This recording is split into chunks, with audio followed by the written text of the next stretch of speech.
Man who's working with such intensity and commitment is not working for not producing result. The problem is, you heard what Krishna said through the words of a king's servant. Whatever you wish to do in your life, you have goals. Whether it's art, music, spirituality, politics, business, you think you will do anything significant. That's all he's saying.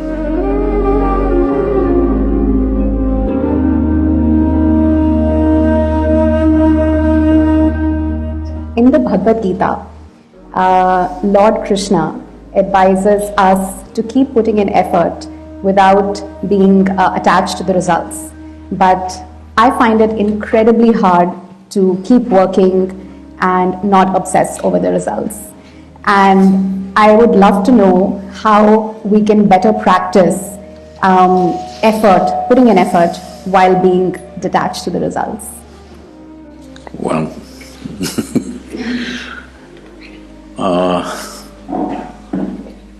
I'm not in any way well studied about any scripture. It's unfortunate, but I have to say I have not even read the Gita. But we know the life of Krishna, that people think Krishna means butter, girls and flute. But you need to understand this. All these things happened only till he was 16 years of age. So after 16, he lived an extremely committed life.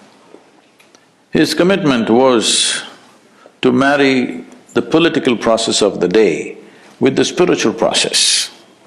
Because he saw, unless those who wield power are essentially in their experience have a larger sense of life and an inclusive sense of identity, not my family, my children, my husband, my wife, this stuff, you have a larger sense of identity, only then you must wield power, otherwise it will lead to corruption. People say, power is corruption. Power is not corruption. Limited identity is corruption. They believe they're doing the right things and they're doing the horrible things all the time because their identity is so small. So he was trying to change this. This was his whole life's mission. And always working for results. Hello? A man who's working with such intensity and commitment is not working for not producing results. Obviously, he's working for results. The problem is, you heard what Krishna said through the words of a king's servant. Nobody else told you. He only spoke to Arjuna. Arjuna never spoke. He lived for 36 years after that incident, but he never uttered one word what Krishna told him. Have you heard anywhere? He ruled as a king, but never once he said, Krishna told me this on the battlefield, not once. So everything that you have heard is only from Sanjaya, who was a king's servant. You must understand the quality of a king's servant, he's very reliable. See, if you… let's say, if your husband or wife or children, they saw something, they come and tell you, they will add a little bit of their own stuff and tell you. It is intrinsic to a human being. Their own opinions, ideas, other things will naturally get into what they're speaking. But a king's servant is trained never to add his opinion, otherwise his head will go. He will only interpret everything word by word as it was. So he is a kind of a ancient tape recorder, okay? He's recording and just telling the king, this is what he's saying. But there's no context. What is shared between two people where there's a very deep relationship,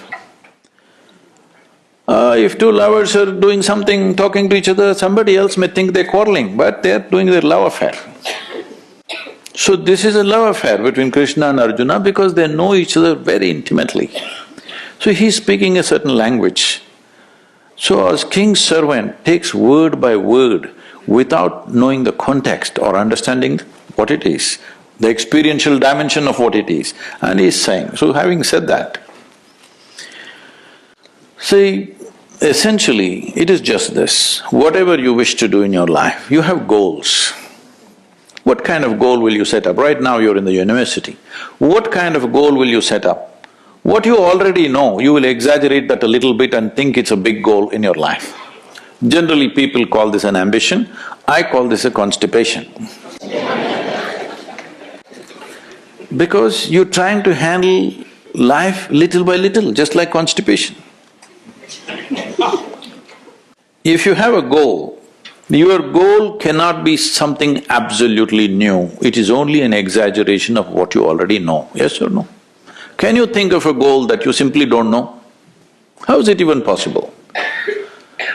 So, what he is saying is, there is a direction we have taken, but you have to be dedicated to the process, otherwise goal will just be hallucination. If you do one thing right now, just don't take this one breath, take the other breaths, let me see.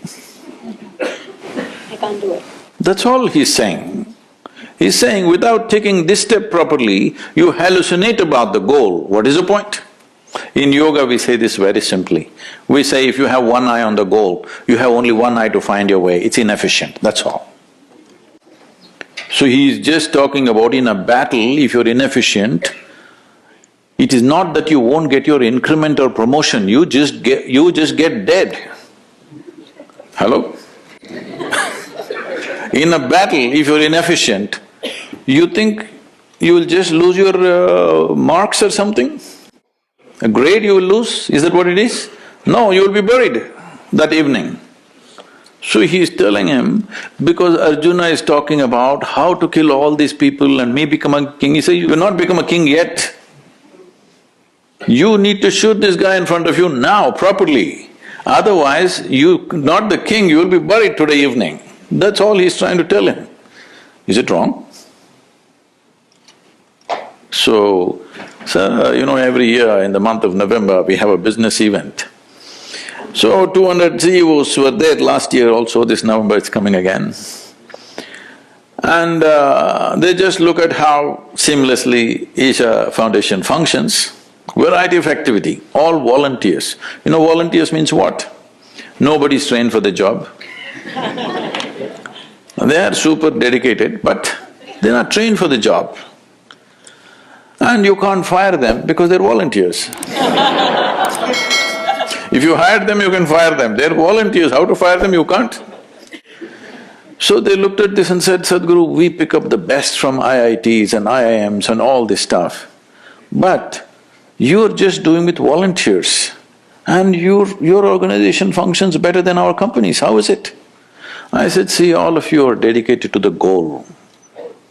Here, I have continuously instilled in people that you're absolutely devoted to the process. Now what you're doing? You do this well, most of them don't even know where I'm taking them, all right? They're working for a certain project, they don't know what is the goal. I have something else, if I tell them right now, they'll freak. Because my goals are so far, they will give up. So right now, we have instilled this in them, you just absolutely involved in the process. Know the joy of involvement, first of all. Without absolute devotion to what you're doing right now, you will not do anything significant in your life. Whether it's art, music, spirituality, politics, business, take anything. Without being devoted to the process that you're doing right now, you think you will do anything significant? That's all he's saying.